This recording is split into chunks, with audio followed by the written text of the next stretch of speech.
Welcome back to Popcorn for Dinner. This is Jeff. And Kelly. Stoner Movie Month continues, this time with what I read is sometimes considered the original stoner movie. Mm-hmm. Like the sort of creator of the genre, essentially. Okay. The movie is Cheech and Chong's Up in Smoke. You know, we were pretty young. I mean, we weren't born yet when Cheech and Chong broke up. Yeah. You know? So Yeah. like I did a little bit of research into them as like a duo because honestly I had to look it up. They weren't really a thing in my zone of stuff that I watched as a kid or anything like that, or even growing up. It wasn't until that 70s show. Exactly. Really. That's what I was going to say. I was like, that's really my only exposure to their sort of style of comedy is Chong's half of it as Leo on that 70s show. Yeah. It's, it's so clear that he's basically just playing his character from these old bits. Now after watching this movie, it's like, oh my God, he was just playing the same. He's just Tommy Chong all the time. Yeah. That's just what he is.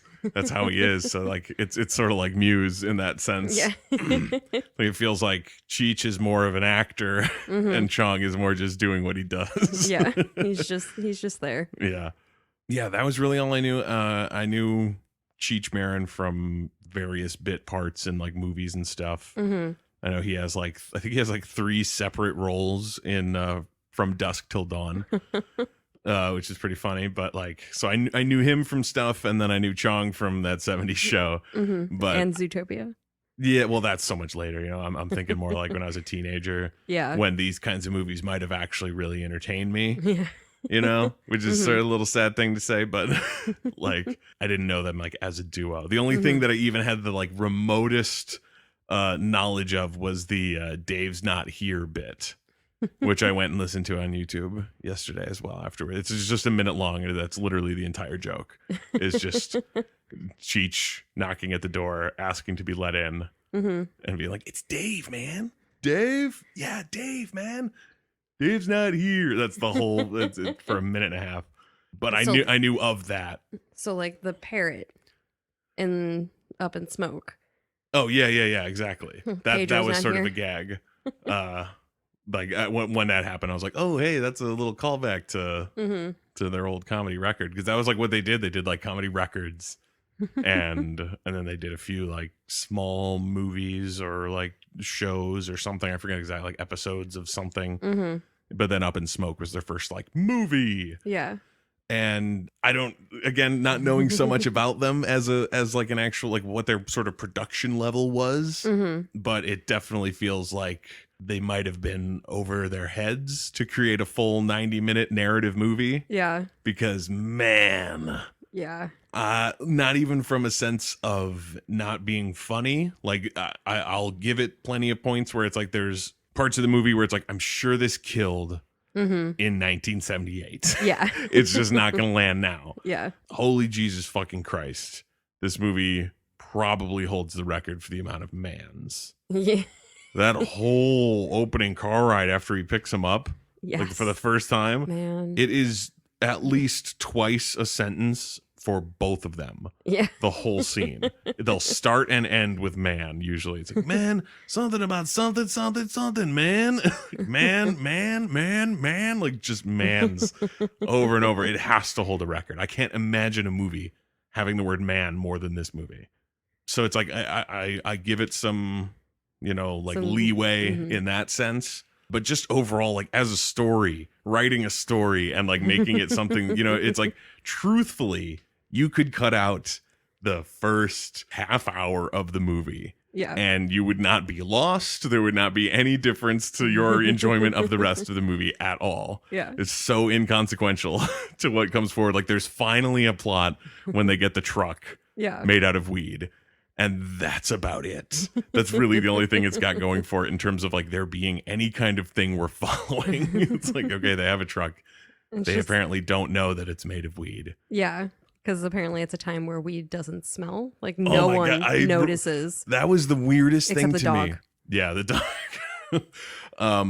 That really was one of the weirdest things to me watching it and sort of like it's The weed physics were off. yeah, I guess. Yeah, it was just like nobody ever smelled it. And everyone got high instantly. Yeah, everybody got high literally off of one single puff immediately. And it was just, it felt like, it sort of felt like people who thought they knew what weed was. Yeah. Making a movie, which seems insane for these guys. Yeah. You know what I mean? Like it was really, it was a weird feeling to me. And it's like, maybe that didn't feel that way to people when it came out.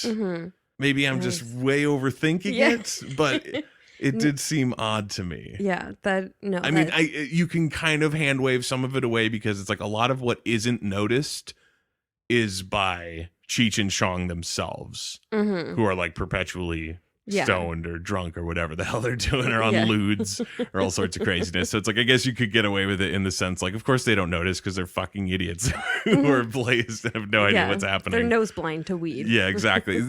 Yeah. So it's like, maybe I'm overthinking it a little bit. Yeah. And maybe those girls are too. But the cops hanging out like. Oh yeah. The truck was parked in the police station parking lot. Yeah. And nobody smelled it. I mean, it's like, it's asking a lot, I think, of this movie to try to take any of it overly seriously and trying to be like, that's not really how the cops would do it. Yeah. I mean, it is a vehicle made of marijuana. Yeah, which I will say, like, that becomes basically the whole back half of the movie is like they go to the wrong address. I looked it up because I wasn't sure. I honestly looked it up on Wikipedia to see like how they describe the story to see if I knew what was happening. So they show up to the wrong address in Tijuana, which, sorry, I can't even get into it without talking about I know what you're going to mention. Probably the best gag in the movie, possibly, is the fact that Cheech's cousin, I think is what he says, his cousin calls immigration on himself to get a free ride back to Mexico for a wedding. And they even give you lunch. Yeah, right. Yeah, man, you even get lunch. Like, that is one of the funniest things I've ever seen. That is brilliant. Oh my God. That killed. Yes. Like I said, though, that happening has almost nothing to do with everything that came before it. Yeah. Because it's like, okay, so Cheech or Chong, he runs away from home essentially. Because his parents are going to send him to military school and all that. And I was like, how old is he? That was one of my notes. Like, how old is he supposed to be if he's going to be sent to military school? Yeah, like he looks like he is at least 35. Like not even on the early end of 30. Like he looks aged. Yeah. So it was like, what? And again, I guess that kind of lays the groundwork right off the bat of like, just fuck, you got to just roll with it. Yeah. Because this is dumb. And there's no reason. Like it really, really, really, really, really feels like a movie written by stoners. Like, I mean, I'm sure they were stoned the entire time they wrote it. Like throughout it, I wrote little notes in my notes about just like the moments where it really felt like this was a bit written by someone who was super stoned and turned to their super stoned friend and was like, wouldn't that be hilarious? And they went, yes. And they wrote it down. And made the cut. Exactly. And never edited it. Never looked at it again with like a sober mind and been like, you know what? This would be funnier like this, actually. They were just like, just roll with it. Yeah. Many moments like that. So yeah, Chong runs away from home and winds up on the side of the road hitchhiking. Cheech, because they have names. What are their names? It's Pedro? Pedro. And then Tommy Chong is just Man. Yeah. And so Pedro picks up Man. And they smoke the biggest joint in the world, which was like, it's almost so obvious that it's brilliant. Of like, what would the biggest stoner have? The biggest joint ever. Like, so it is just that's Pedro did have a little part there that made me smirk when he's looking for the joint first. Yeah, and he like pulls out a toothpick at first. I was like, all right. And then he goes and he's searching in his other pocket. He's like, oh, that's my dick. Like, oh, yeah. You confused your dick with a joint? Like, so fucking Pedro's going, I feel like I'm never going to be able to hold on to saying their character names. I'm just going to be calling them Cheech and Chong the whole time because come on. I mean, what's the point? So Chong's pretending to be a woman to get a a ride. Like he stuck something in his shirt to look like boobs, and he's like tied it up, and is wearing like shorts, I think, right? Like super short jean shorts, like cutoffs. But is clearly a bearded man. Yeah. Like so clearly that it's almost just like perfect in the sense of like only another fucking idiot would pull over and give this guy a ride. Like would get fooled by this and like pick him up and it'd take him getting all the way in the car for him to realize that this is a man and not a woman like he saw part of in his rearview mirror. Yeah, trying to pick up other women. Yeah, so it sort of makes them feel like destined for each other. You know what I mean? It's like the only idiot who would pull this plan to get a ride is Chong. And the only idiot who would pick him up is Cheech. So it's like they had to come together. And then they just smoke up the car. I do love the like sight gag of a car just driving with the inside completely clouded up. Like you can't even see the driver or passenger anymore as it's going. Like that's a great sight gag. And they don't get pulled over at first. They just realize that they've crashed into a pole parked. At one point. Yeah, they are parked. And then the cops roll up behind them. And then they just drive off because a car fucking rear ends the cop car. Yeah. And then they completely oblivious to the whole thing behind them just like pull away and leave. Because like the cops were about to bust them for something. And then they just leave. And I thought that was going to be like the running gag of the whole movie was them like almost getting pulled over or like narrowly avoiding the cops without even knowing that they're avoiding them or how it's happening. And then the very next scene, they actually get busted. I was like, oh, dang it. Never mind. Okay. But that next scene is where Chong gives Cheech some pills to take. Oh, yeah. And then... oh, whoops. Don't take those after he took them. Yeah. You just took the most acid I've ever seen a man take. That was a pretty good gag, too. Like, I liked. And then getting him mellow. And then Cheech is all calm. Oh, yeah, and then calm. Blah! Yeah. Scares him. Just for no reason other than to be a dick. And then Cheech losing it over that scare. Oh. like continuing to laugh with the cop showing up to the window. Yeah. Taking his ID. My name, I should say it on there. Yeah, isn't it on there? Yeah. Yeah, that's it, Pedro. I liked a lot of the dialogue was really good, even if I don't remember it very specifically. But I did like that whole thing with the cop going back and forth and like I think at one point Cheech says, "I miss you already," as he's going back to the car. Like he's just so Hurry blasted. Back, I miss you already. Yeah. Oh yeah, and then Chong throws up because he ate all the weed because the cops were there, and then he Ralphs. And they get arrested. And then there's the weirdest like fever dream of a sequence where I'm just like, what is even happening? Like they're processing and like going into the jail and like getting brought in front of the judge and all that stuff is being shown you in like tiny little snippets, like a little montage with a song like blaring over it. Yeah. So you can barely hear the dialogue that they're actually like having in these scenes. And then all of a sudden at the end, Chong gets a glass of the judge's water and it turns out to be vodka. And then the scene ends. Yeah, and then the scene ends and they are just at Cheech's house and the rest of the movie happens and none of that matters. Yeah. Absolutely none of the first like 20 minutes of this movie matter. It makes it like I didn't even understand how they wound up at his house. Yeah. I was like, okay, she's got vodka.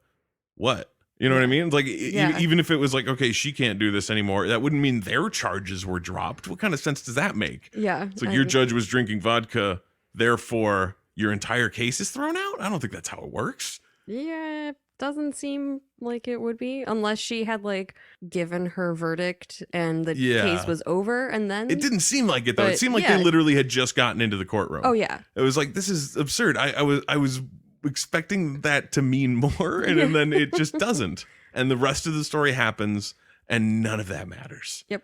And that kind of bugged me of like just from like a movie loving standpoint, you know what I mean? It's like it's got to matter in some way, like other than just introducing the characters, Because it's like, this is like a big, long chunk of them. Like, this should be the plot moving ahead.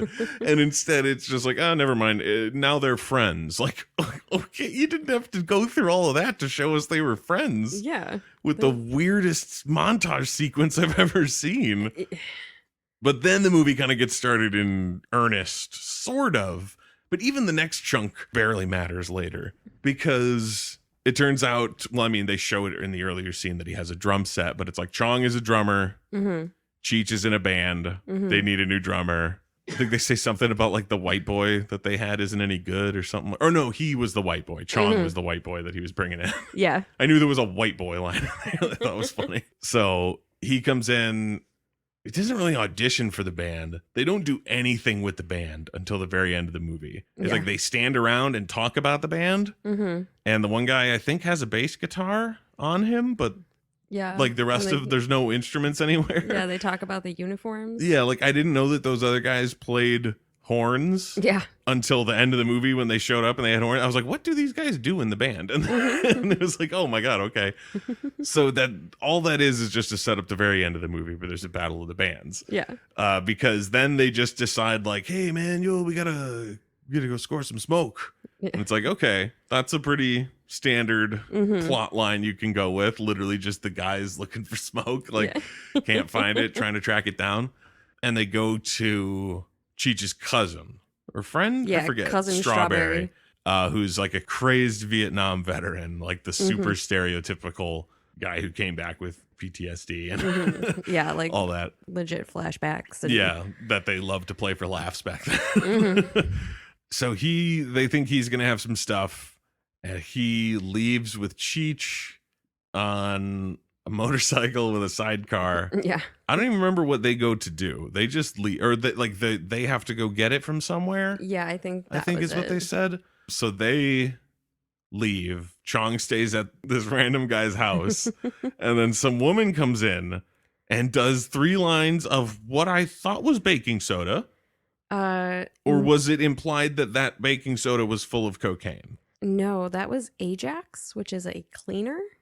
Okay, that's horrifying. Yeah. It was not implied that was cocaine, right? Like that stuff had been replaced with the canister cocaine, had right? just like fallen over onto a plate, and then Chong was just playing with it. Right. That's what I thought was happening. Yeah. And then she does it and doesn't die. And I was like, okay, was that cocaine? Wait a minute. I don't get it. Like I get it as just a joke of like, oh, she does so many drugs that she can do Ajax and be totally fine or whatever. But that would just seemed off the wall to me. Like, okay. And the weird like faces and noises that she was making, like elephant noises and shit. And I was just like, okay, so it's frying her brain and now she's gonna die. I was definitely expecting her to die. Like legitimately, I did not think it ended well for her. Yeah. And then a bunch more people just randomly show up. They never show people showing up to the house. It just suddenly it cuts back to Chong and there's like a party happening. And he's like, I don't even know what he's doing there. He's like the tiniest little roach. Oh, right. The smallest roach possible. Oh, yeah. And he almost he does swallow. Yeah.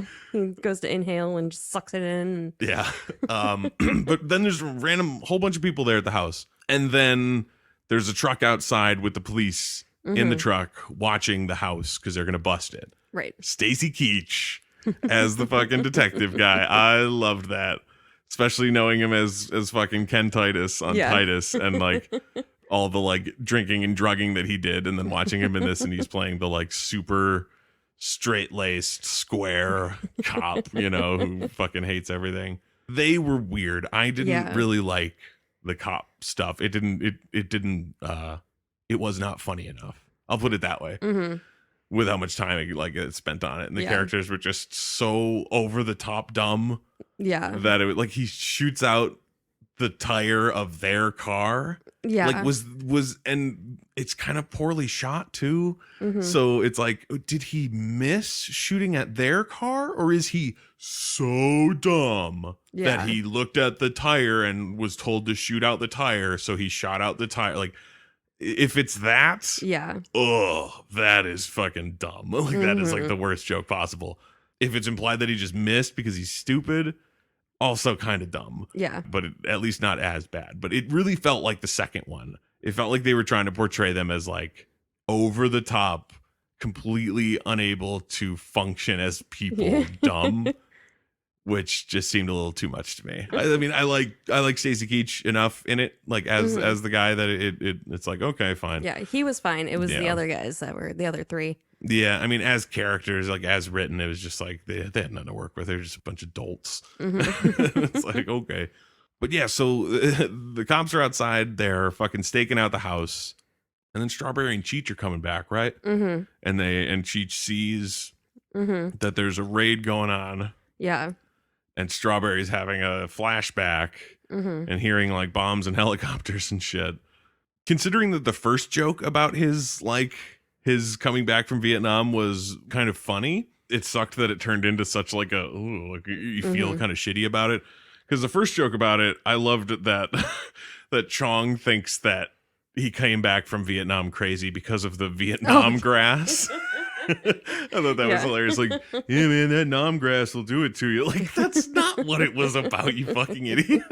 Like, I liked that, but it was like the rest of the jokes kind of just felt icky. It was like, oh, okay, we'll just get through this, I guess. Yeah. Essentially, this whole fucking thing, because then there's a whole raid, and they come in, but Chong locked himself out of the house on accident, and then Cheech wears a disguise as a repo man to come in to get into the house with while other band members. Yeah, with the other band members while the raid is happening to try to get Chong out.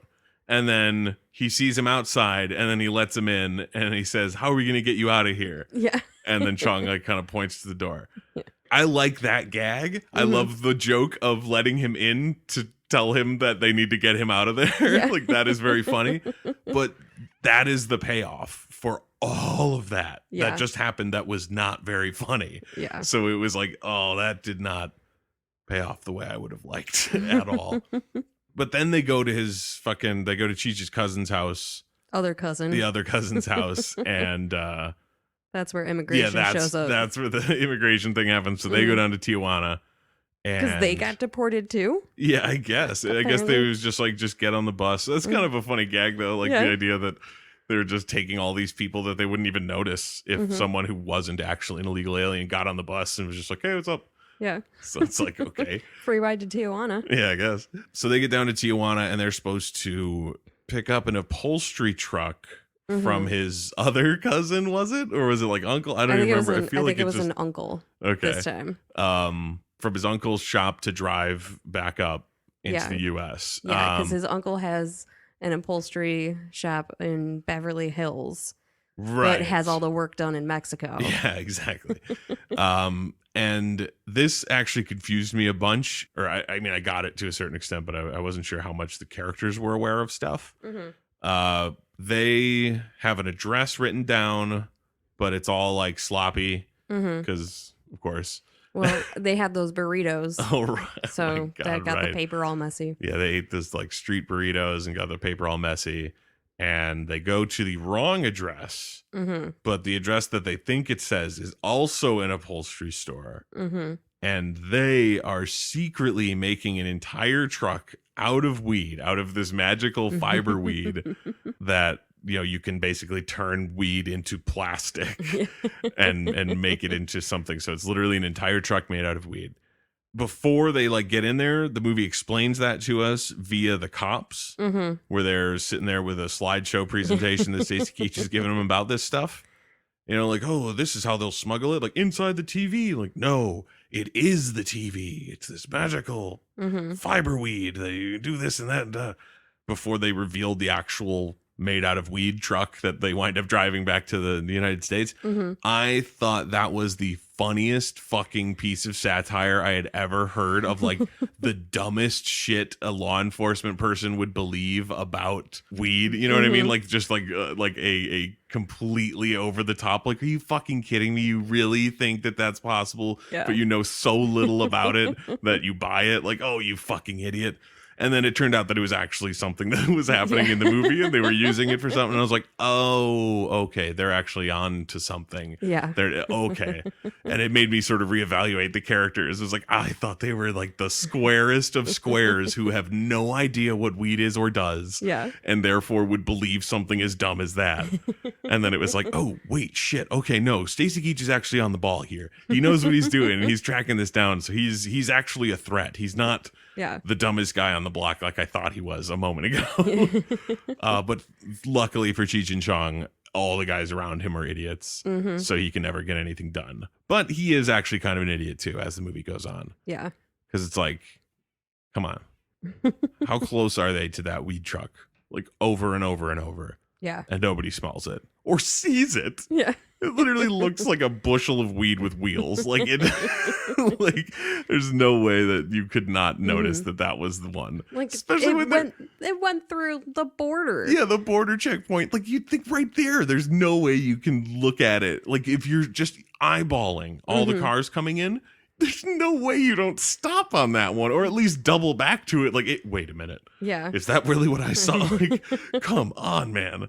And them getting the nuns in trouble with the joint, with the roach. Another giant. Yeah, another giant joint. He throws the roach out the window and it goes into the nun's car, and then it starts burning her dress because apparently she didn't notice it. Yeah. I was like, what is wrong with... They didn't smell it? Exactly. It was burning in your car. It's like it was on your lap burning, and you can't smell it or feel it or anything, and it's just like the dumbest movie, like on purpose. Like it's not like they didn't know. It's just like it was one. It's again a moment of like a stoner writing it, where it's like none of them are going to ask that question. If you're writing it, you're like, oh, and then it falls in the nun's car, and then the cops find the nuns with it, and it's like, why wouldn't they just throw it back out of their car as soon as it lands in there? Because it's gigantic, and it landed on her lap.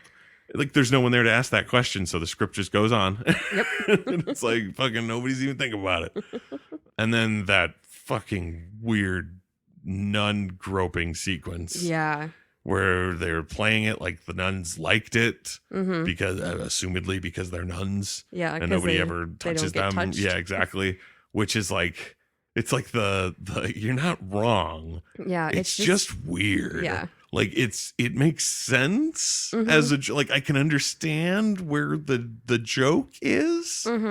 It's just so sketch and so weird that it's like I would prefer not to go there. Yeah, we can move past this. Yeah, this doesn't need to be a thing that I need to see. And what the worst part too is that fucking the camera is like tracking across in front of all their faces as it's happening.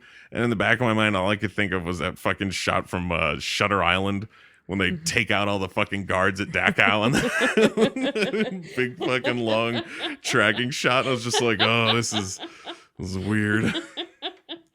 If you look at practically everything, like all of these characters and the archetypes that they kind of like fill, you know what I mean? Because obviously, like they're the stoners, and then you got fucking Stacy Keach as the cop who's after them, possibly overstepping his bounds kind of cop. You know what I mean? Because the next thing I wrote down was, you know, when he's talking with the lady at the checkpoint, she's the news reporter or whatever. And she said, "Are you expecting violence?" And he says, "I hope so." I was like, oh my God. Like really like the man kind of thing. Where it's like this guy wants to fucking beat these hippies to a pulp. You know, that kind of fucking cop character. And it's like, it's hard to watch this movie with fresh eyes. You know what I mean? Where it's like you've seen these things and these characters so much since then. Like because it is sort of the forebearer of all stoner related things, you know, it's sort of a game of like seeing it before in a way. Sometimes the gags work still, even if you see them from fucking like 12 miles away. You know what I mean? Where there's like no surprise really to any of these jokes. Nothing really happens that like is like, oh wow, I was not expecting that. Like at the end it was like, yeah, I'm gonna assume that when they get to this fucking talent show that they're gonna be terrible, and then weed will make them great. Yeah. Because that's what else fucking would happen. Yeah. And then it does. It's like there's no real surprises to it. Yeah. I think Stacy Keach plays a really great version of this character, like as sort of the original one. Yeah. He plays a pretty darn good one. He sets the bar high. Yeah. So they're chasing this fucking weed truck all through the city because they. Oh, that one part was pretty funny when they're following them on the highway, and then and then they see the hitchhiking girls on the bridge, so they just like fucking cut across all the traffic the wrong direction to get like to the exit to go up to go and get them, and that completely fucks the cops because they're like, oh god damn it. So they like have to turn around and everything. But they pick up the girls, and man, that got sad. Yeah. You know what I mean? Like, there's a limit to how much like being intoxicated, like a character being intoxicated, can be funny. Before it gets really, really sad. Yeah. You know, and that fucking like sort of redheaded chick, the one who was with Chong. Yeah. It's like she's in her own fucking terrible downward spiral movie and just happens to cross over with these lovable stoner characters just before she overdoses and dies. Like, you know what I mean? Like, it's just like, oh my God, the like slurring and just, oh my God. And talking about all the drugs that she's on and just like telling nonsensical stories. Yeah, completely nonsensical stories. Like, that actress was fucking phenomenal playing that character. Like, literally, like legitimately, not even just like, oh yeah, that was pretty fun. Like, no, that was a horrifying character. She did it fantastically. Yeah, that was really kind of played for laughs, and that was also very weird to me. Like, she gives him like it's basically just like getting accidentally overdosed. And that's Tommy Chong's like final big like gag is that for the last like half hour of the movie after they get to the Battle of the Bands is that she gave him the wrong shit and he's like fucking zonked out and can barely stand. And it's like, but we need him to play drums. And it's like, you should be more worried about him dying right now. Yeah. This is weird. Like getting dosed by this random woman you picked up hours earlier. To be fair though, right at the top of the movie, Cheech took Chong's acid after knowing Chong for how long? No, yeah, that's true. It just, but yeah, still it was strange. Though, like both times. Yeah, don't do it. Yeah, I think if popcorn for dinner stands for anything, it's do not eat random pills people hand you. Agreed. But yeah. Oh, sorry. I did forget just before that because they lose the truck. Obviously, the cops like they can't follow the truck anymore. That's when the guy shoots the tire out. Yeah. And then they're the completely lost due to incompetence was the like code that he used for what happened in that situation. Yeah. Which I thought was a hysterical way to put it. Like, that'd be a terrible thing to have on your record. Like, oh yeah, remember that time you completely lost it due to incompetence? I don't even remember who said it. I feel like it was Stacy Keach. But someone said, "You are a stupid, stupid man." Yeah, he says that to the bald guy. That was weird. It was so fucking weird. He gets so mad at him for being dumb. And at the end of his rant, because he does say that, he says, like, you're a stupid, stupid, stupid man. Like, he goes on and on. And then he says, like, something along the lines of, like, never again will I let a bald man into my unit or something like that. Like, he blames his baldness, apparently, for this guy being an idiot. Just the, like, what? Where does that come from? Like the other guys are just as incompetent. Yeah, and there's no explanation for it. There's no previous scene of him saying anything derogatory about bald people to make it seem like he has some sort of thing about it. That's the only time it's ever mentioned. And it's like, what the fuck was that? Like, that's sort of kind of what I mean. Like, as much as a structure might kind of kill the lazy vibe that they were going for, but it's like just setting up earlier that he hates him because he's bald, even if it's nonsensical, just once beforehand makes that land so much better. Yeah. You know what I mean? If it's like, and for some reason he hates him because he's bald too. I don't know why, but like hammering it home would have been hysterical, but it coming out of absolutely nowhere was just baffling. Yeah. It's like, what is going on? What are these people thinking? And I did like the stoned cop gag when they get pulled over by the bike cop and he walks past the back of the truck, which is smoking. Yeah. I was like, oh tail. God. It looked like possibly like the tail light caught it Like Okay. it some started part smoldering. Yeah, some part of the truck caught fire, but it was not It enough. was roasting. Yeah, it was roasting. So it's just like blowing smoke at the cop who pulls him over. And then by the time he's up to the window, he's stoned, which was pretty damn funny. I liked that. Especially because Cheech and Chong are like, Chong's on Cheech's lap Yeah. because they were freaking out because he doesn't have a license. So they were going to switch spots, but they didn't get there in time. Yeah. But the cop clearly doesn't notice. And he just asked for a hot dog. Oh, no, sorry. The best line is him walking up to it. Do you remember the one? As soon as he gets there, he's just looking at them and they all kind of look at each other. And then he just says, "What do you guys want?" Yeah. As if it was their thing. Like, Yeah. You pulled them over, dude. That was fucking hysterical. I loved that. And then he asked for the rest of Chong's hot dog. And he gives Or it to a him. bite of it. Yeah, a bite of it. He's like, "Hey, man, you have the rest." And he just goes about his day. And he's like jamming as he's getting back on his bike. And they're like, "Oh, what's he been smoking?" And then they show up at the Battle of the Bands, which was so fucking ridiculous. I mean, for one, I couldn't believe that this movie was actually going to end at a Battle of the Bands. It seems like such a, I don't know why, but I was like, really? This is the kind of movie that has a Battle of the Bands ending? I mean, I guess so. Yeah. And it works well enough. I mean, for one, are there like 50 bands at this thing? Apparently. There were so many people waiting outside, like in the band waiting section. Literally, there had to have been 25 plus bands worth of people there. Oh, yeah. I was like, that is Unless insane. they're all like 9-person bands, which they weren't because they showed bands. Yeah, they showed plenty of them. That was weird. The fact that they showed so much of those other bands, and I was like, were these songs written for this movie to be bad for the audience to hate? And then that makes Cheech and Chong's song look even better? Because I did honestly dig that song. When they finally kick into it, I was like, okay, I dig this whole Battle of the Bands ending. This totally is how it needed to end. You guys were right. Yeah. But like those other songs, I mean, they honestly weren't the worst thing in the world. Yeah. They felt very much like just like fucking all of these goddamn California kids heard the Sex Pistols and all went out and started bands, and then they all sounded like this fucking like a terrible version of the Sex Pistols, which are already pretty terrible. So overall it was like, okay, I guess so everyone's supposed to be terrible.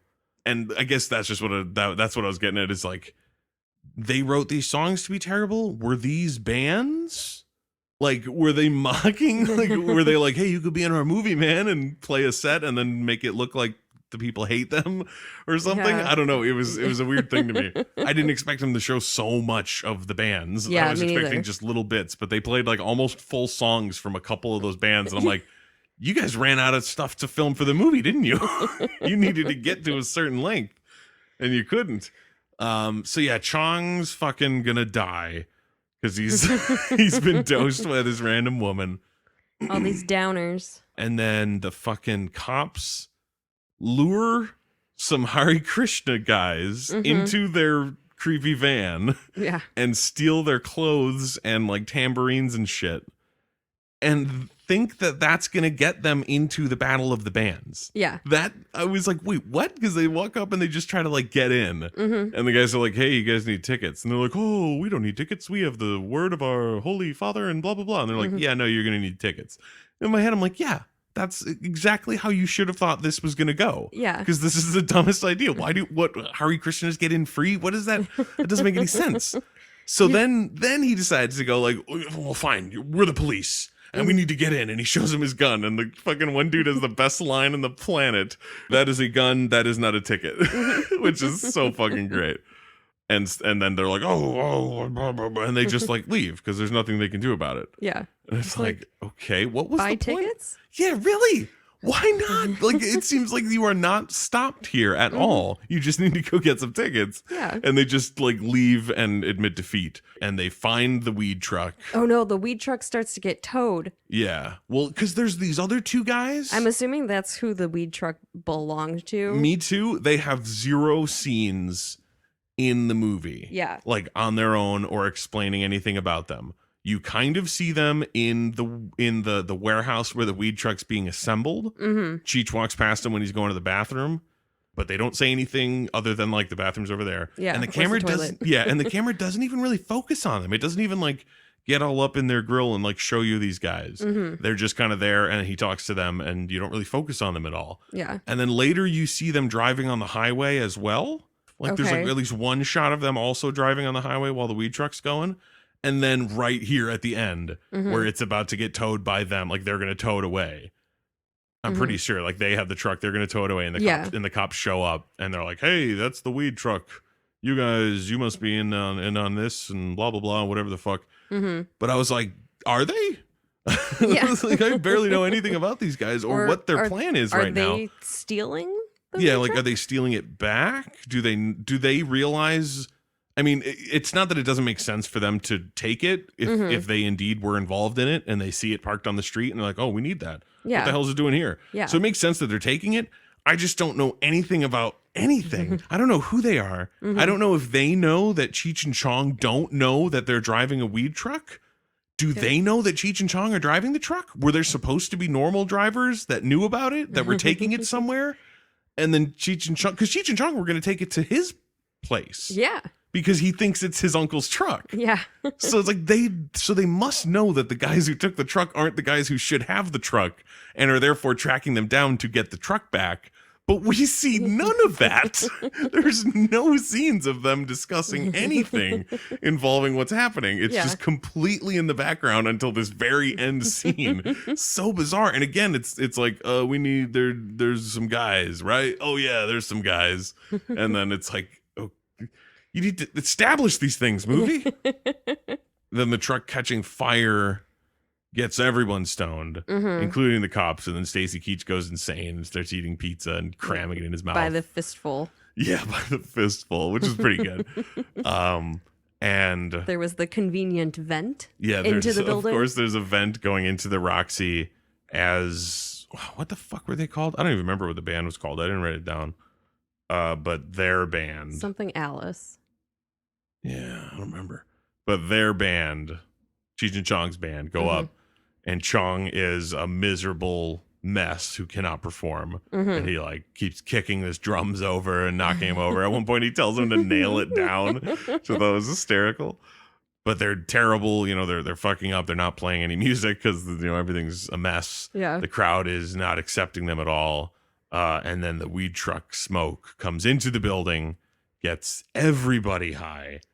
Chong like immediately kicks into the drums competently, and it like gives him superpowers and everything. It gives them all superpowers because they just put on like this like electric performance, and like Chong or Cheech dressed in the like tutu and stuff, and just like being all crazy and zany and everything. And it was like, who is this guy? This character has shown none of this before. I love it.